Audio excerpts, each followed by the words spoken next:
eternal punishment for anyone who opens this casket.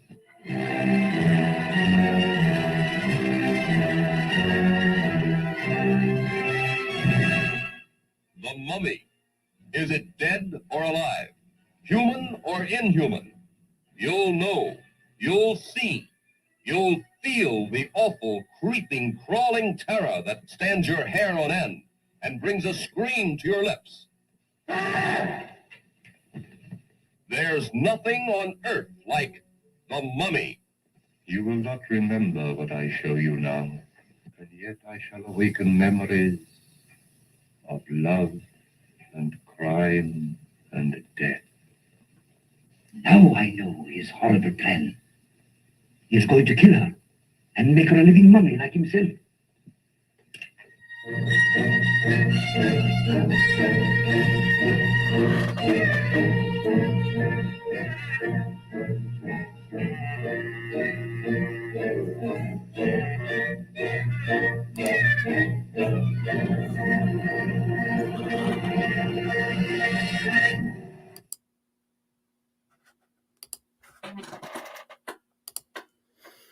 And good morning, everybody. Welcome to day 15 of 31 Days of Monsters. We're returning back to 1932, like we were yesterday in yesterday's movie. This one for the Universal classic, The Mummy, the one that started it all for the Mummy franchise. What's interesting, though, is unlike the Frankenstein or Wolfman or Dracula or even the Invisible Man franchises, these are two very different and distinct mummies. This is the original with Boris Karloff playing Imhotep, also known as Ardith Bey, when he becomes resurrected. In the 1940 version, The Mummy's Hand, we're introduced to a new mummy called Karas, and with a different origin, but they used a lot of the same footage. They just substituted Tom Tyler for Boris. This movie was directed by Karl Freund, a famous cinematographer who had shot Dracula the year before and would become more famous later on as a cinematographer rather than a director for what he did for sitcoms. He created the 2-camera shoot that they used in I Love Lucy, which they still use today for setting up. At the time, it was revolutionary because they filmed that stuff live, and he would set up different cameras to capture different things that they could, so you could switch the angles and stuff like that. So that was his huge contribution to television. The star of this movie, Zita Johann, and Karl Freund did not get along. In fact, they detested each other. She actually believed in reincarnation her entire life.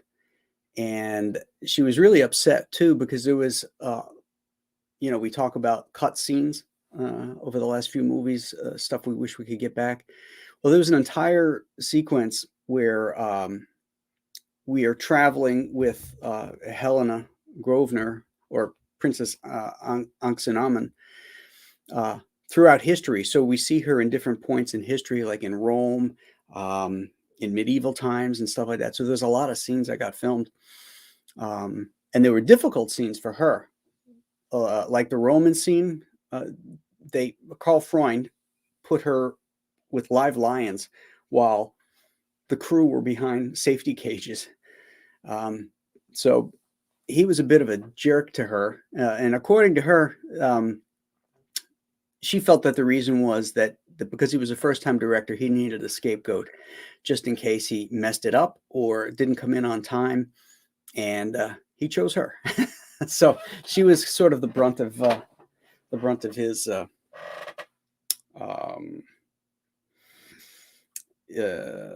insecurities, I suppose you could say.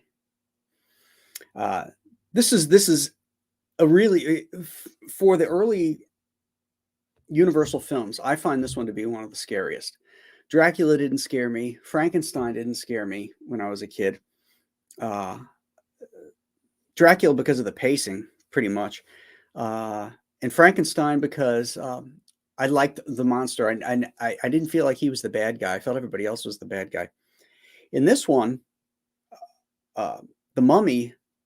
First off, it's probably the greatest opening of any of the classic Universal monster movies, where we see the mummy in the background, and then when he comes to life and the camera lingers on him, and he doesn't move except his eyes open, and you see that glimmer of light in his eyeball.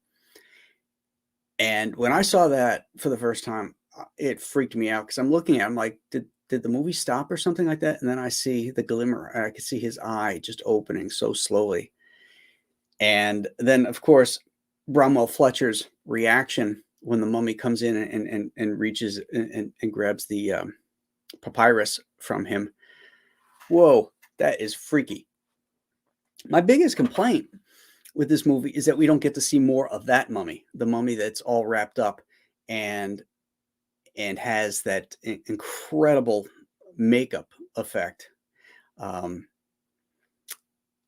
It was very uncomfortable for Karloff. I mean, he had all this clay and stuff on him that was like shrinking his skin. But this was another home run for Jack Pierce. This mummy makeup is absolutely incredible. And even when he's resurrected as Ardith Bey, he still has an aged look on his face. Like he has all these lines.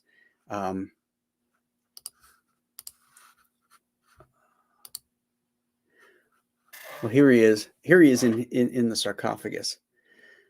Look at that. Look at that incredible makeup there. Look at his face. But here he is as Ardith Bey. And this was a really great scene where his eyes began to glow. And you can see that pin light on it, that it was just like, because there's an overhead light on him. So his brow is casting shadows over his eyes. Then they shoot a pin light on him to lighten the eye orbital area. And it's super effective. Really, really great. But look at all those wrinkles on that face. That is just amazing. That makeup holds up every bit as good today. We love to show the posters of these movies, particularly these old ones, because so much care went into them. This particular poster is this the one? That one looks like it's, hold on. There we go. That's the one I was looking for. It's basically the same poster, but I think the other one was photoshopped. There was, everything looked awful smooth on it. But this is an actual one sheet poster.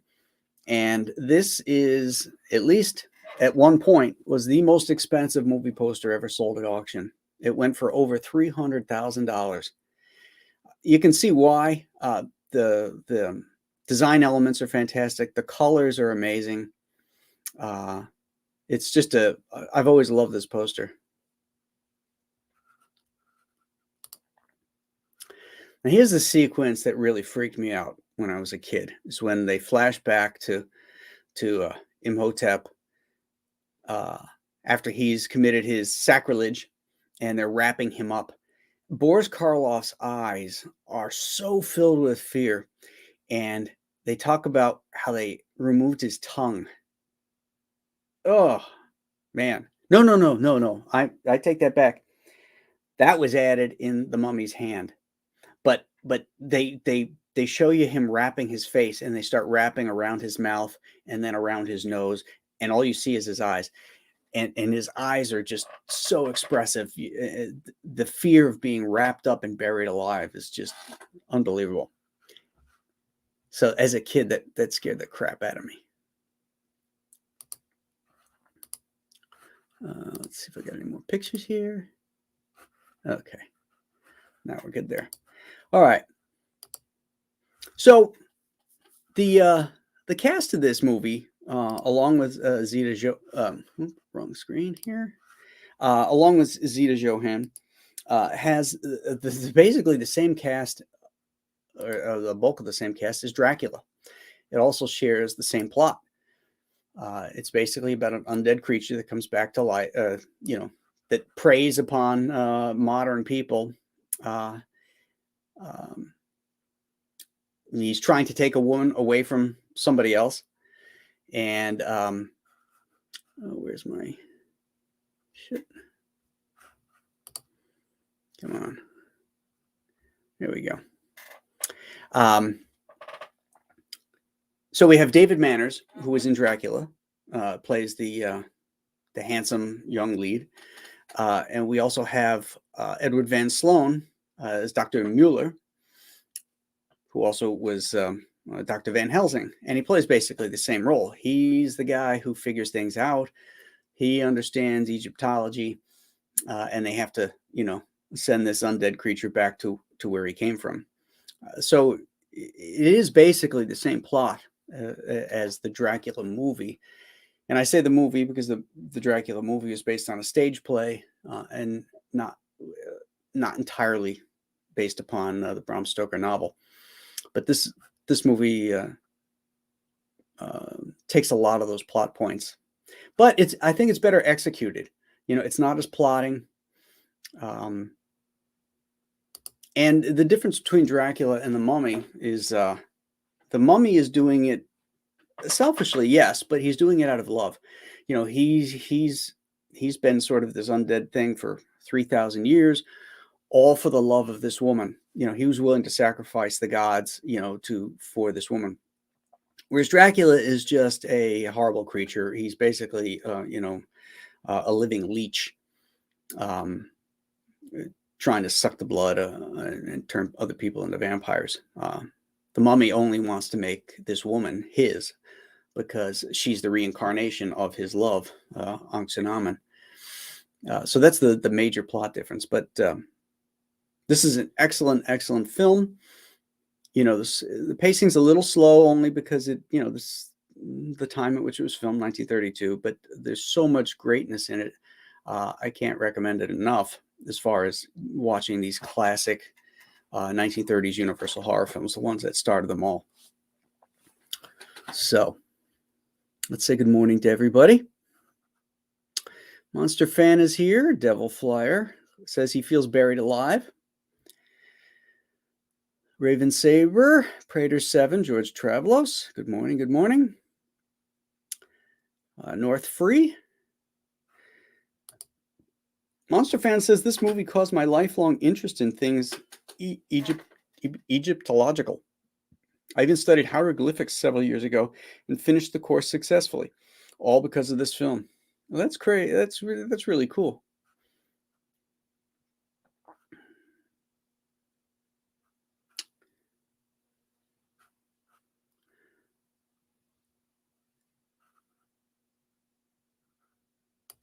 Devil Flyer says great opening scene, enough to drive you crazy. Classic. It is. It's that scene is fantastic. Dr. Mask is here. Hail, Graham. Hail, chat. Just popping in to say hi. Got to run, but we'll catch it on replay. All right. Sounds good, pal. Have a good day.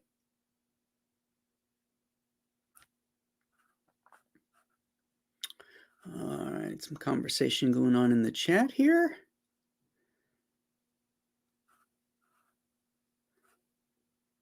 Bill Glasby says, hello, everyone. Hello, Bill. This movie needs more Mummy, full makeup. For Karloff to have to go through that rigorous makeup just to be sitting there and not moving, I mean,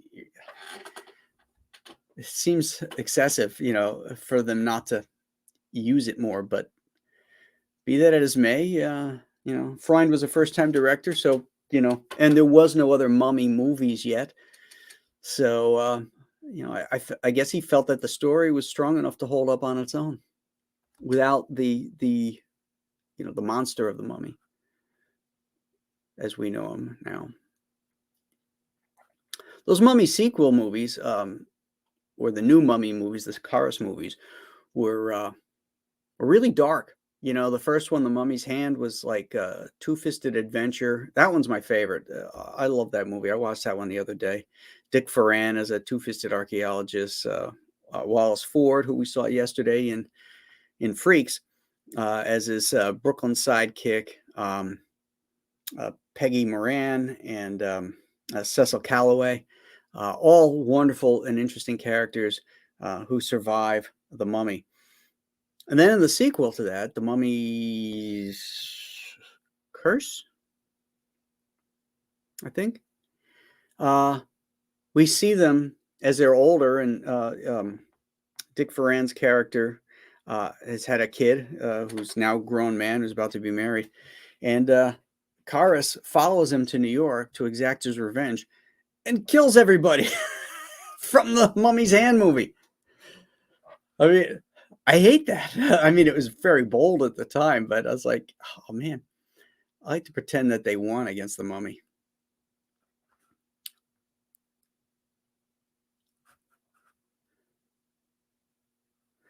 Yeah, a lot of people feel the same way, Billy, that we saw more of the Karloff Mummy. Old Victor Bittner, I am well, thank you.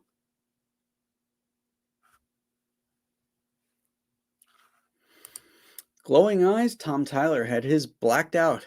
Yeah, and that's what made him so creepy too. It's like, those dead doll eyes. Like Robert Shaw said in Jaws. Man of War 665, Neighbor of the Beast says, Hail amigos. Hail Man of War.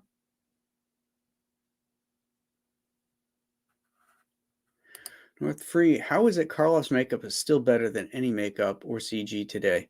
90-year-old movie. Wow. Yeah, he was a craftsman, that's for sure. No swamp mummies or Abbott and Costello? Nope. Those are, the Abbott and Costello one's like a zipper mummy. And for some reason, they called him Claris with a KL.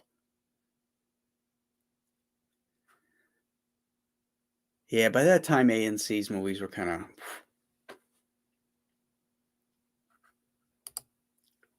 I had the Mummy model. Great fun with glue fumes.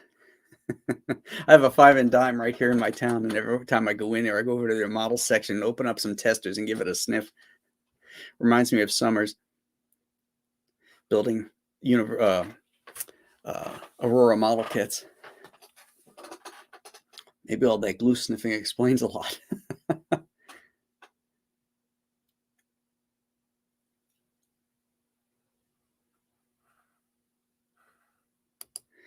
Devil Flyer points out it was inspired by the finding of King Tut, not a book. A first for Universal Monsters. It's a good point that the previous ones, Dracula, Frankenstein, The Invisible Man, were all based on literary sources, whereas this one was based on the popularity of Egyptology and the finding of King Tut in, I think, 1928. Interesting thing is that John Balderson, the screenwriter, was a newspaper reporter and was there at the opening of King Tut's tomb. So you can see where he was inspired.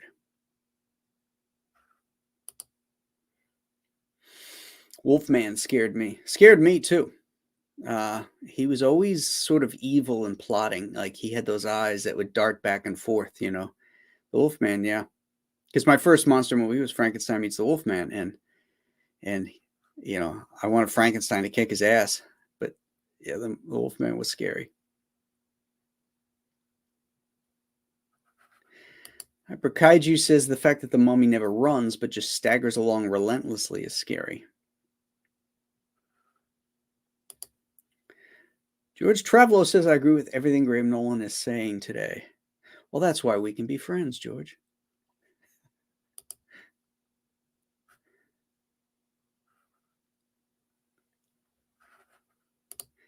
Kevin Thomas says he loves The Mummy, especially the score. I'm trying to think. Outside of the initial opening of Swan Lake, I don't know that it has a background score. At least I don't remember one. That's that sequence from Swan Lake, which they used for Dracula and here in The Mummy. To me, is like as soon as I hear that, I don't think ballet. I think Universal Monsters, because that's the first time I ever heard it. So it's one of those great co-opted musical scores that has a different context, sort of like the William Tell Overture. You can't hear that and not think of the Lone Ranger riding away.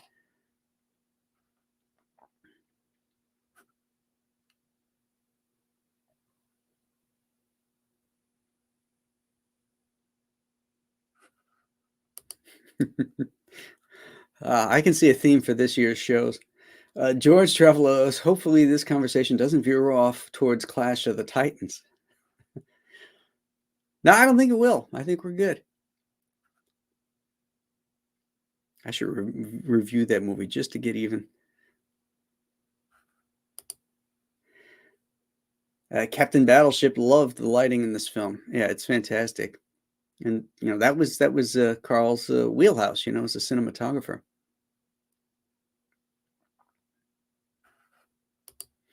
North Free says mummy makeup is on par with Frankenstein. Karloff the man.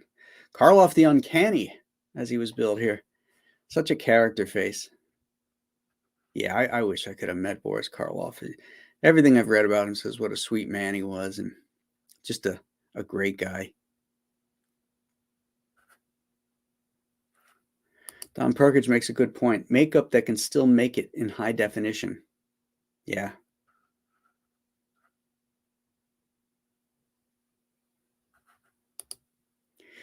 Whoa, 300K. It's worth it if you have the money, I guess. It is beautiful, but you could buy a house with that money. Pretty sure the people that buy those type of things have multiple houses. Hyper Kaiju says 23 watching and only 11 likes. That's monstrous. I agree. All 23 of you, whatever. Hit the like button, please. It helps the channel. And it helps me bring these contents to you.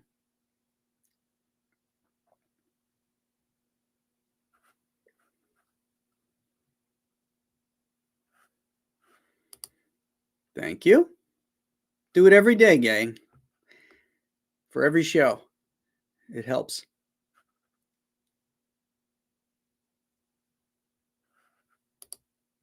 Thank you, Don. I've hit like, and I don't understand why the others are waiting for.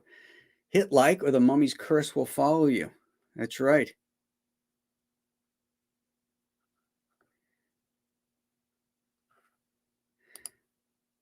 Geezer Clanks. Hail Graham Nolan and his 31 Days of Monsters. Well, thank you, Geezer Clanks. It's nice to see you here on the show.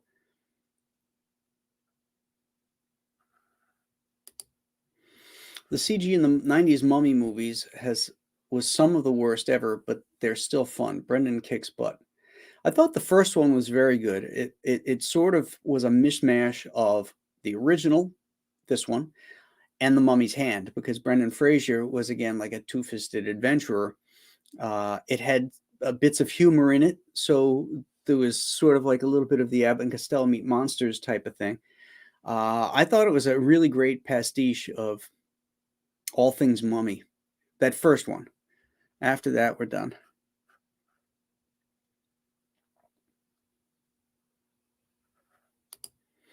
Anthony Gonzalez Clark, enjoying the channel. Yours and Chuck Dixon's are the best for some great comic history. Well, thank you. Yeah, I enjoyed Chuck's Ask Chuck Dixon show too.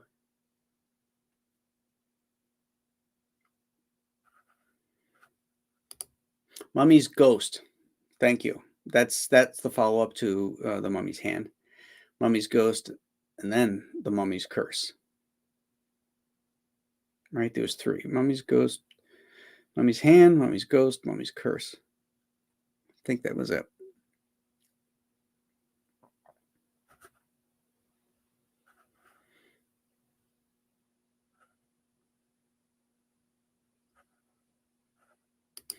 How dare you? Now we know how you lost your hair. Glue fumes.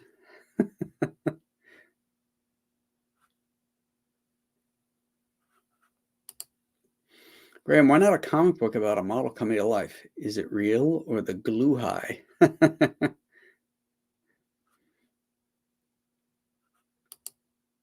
Geezer Clank says Oliver Reed's Wolfman scared me as a kid. Yeah, the Hammer film. Yeah, as I said on other shows, I know a lot of people love the Hammer films. I like them fine. Some of them I really like. But as a whole, they're not my favorite.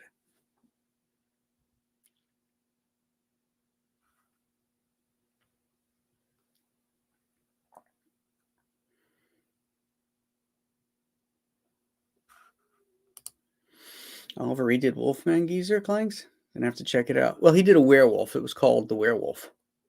And it was a Hammer film from 1963, somewhere around there. It was Oliver Reed's first film, I believe.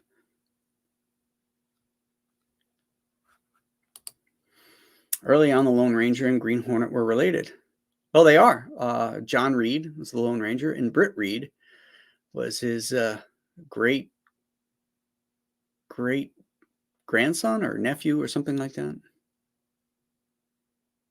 No, it wouldn't be grandson. I think he was the. I think he'd have been a nephew or something like that. It's because they're written by the same person, Fran Stryker. There's a Buffalo connection. Fran Stryker was from Buffalo.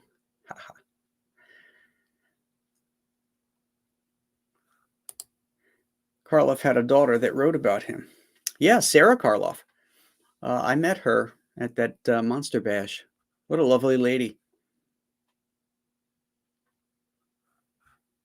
Curse of the Werewolf. That's it. Not just the werewolf, but Curse of the Werewolf. Thank you, Geezer Clinks.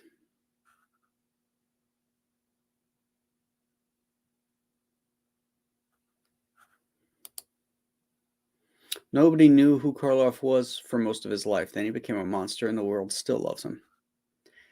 Yeah, he never resented, playing Frankenstein and having that be his, most memorable role. But he was so versatile. I mean, he did Arsenic and Old Lace on Broadway. He did a television. He did all different types of film, comedy. He was the Grinch, the voice of the Grinch in the Mad Monster Party. Very, very versatile. So he always felt like Frankenstein was his best friend. It gave him a career. And when asked about being typecast, he felt like, you know what, every actor wishes they had something that the world would remember them by. And here we are. He died in 1969. So, that's over 50 years ago. And this movie is like 90 years ago. And we're still talking about him. So like Imhotep, he has achieved immortality. Gregory Guy, fine. I have smashed the like button. Excellent.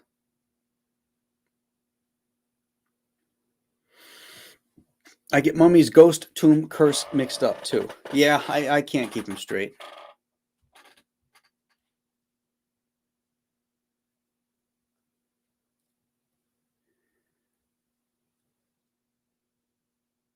Skip Edwards Art says, good morning, friends.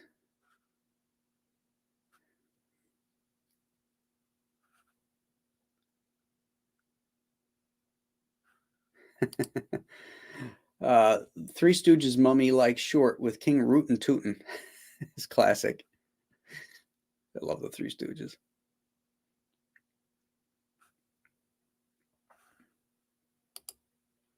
Boomer doesn't like color horror Hammer. No, I just don't like cheap sets and bad music.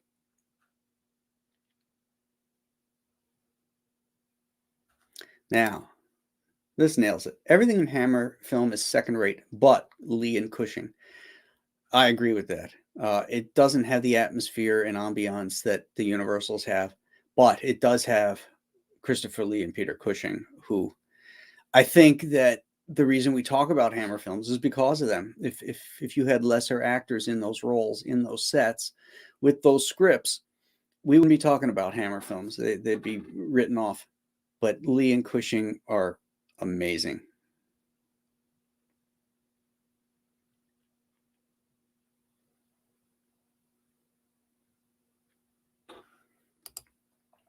Has anyone listened to the old horror radio show from the 40s, Creeps by Night?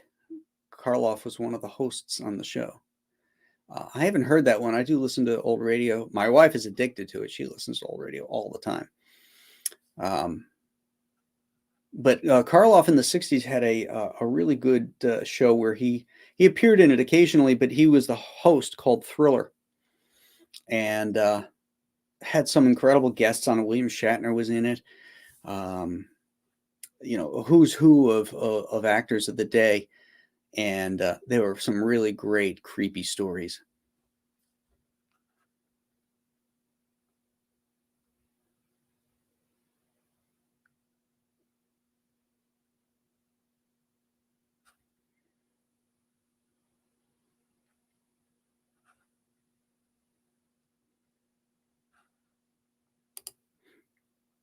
Karloff had some great mashups with Lugosi and later Vincent Price.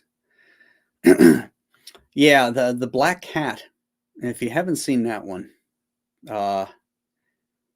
you should check that one out with Lugosi and Karloff. I think that's 1934, something like that. It's over the top incredible.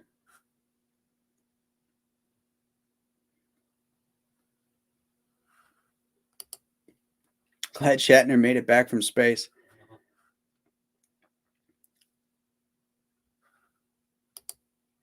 Have you seen Quatermass and the Pit? I have. That's how I know to say it's Quatermass, not Quartermass.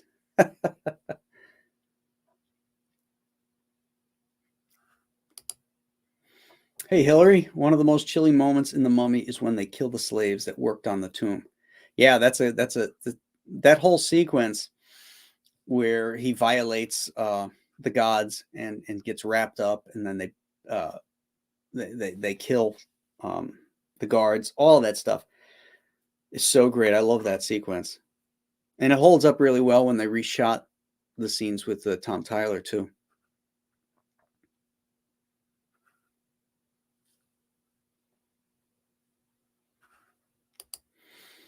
Bill Dunleavy likes The Body Snatcher. That's his favorite Karloff film. That's the Robert Louis Stevenson one. Hello, Toddy.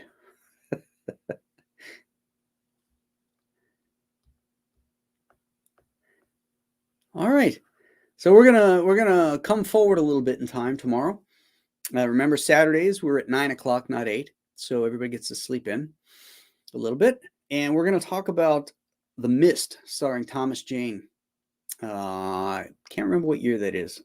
I haven't looked it up, but it's 2012, maybe 2010, something like that. Modern film based on a Stephen King novella, which is really good, and directed by Frank Darabont. So I looked to see if there's any way where that was free. I didn't see it anywhere, so I rented it. I'm going to finish watching it today. So we're going to talk about that one. It's a pretty cool film. So if you haven't seen that, check it out. The Mist. And we'll see you guys tomorrow at 9 a.m. So have a great Friday, and we'll catch you tomorrow. Bye-bye.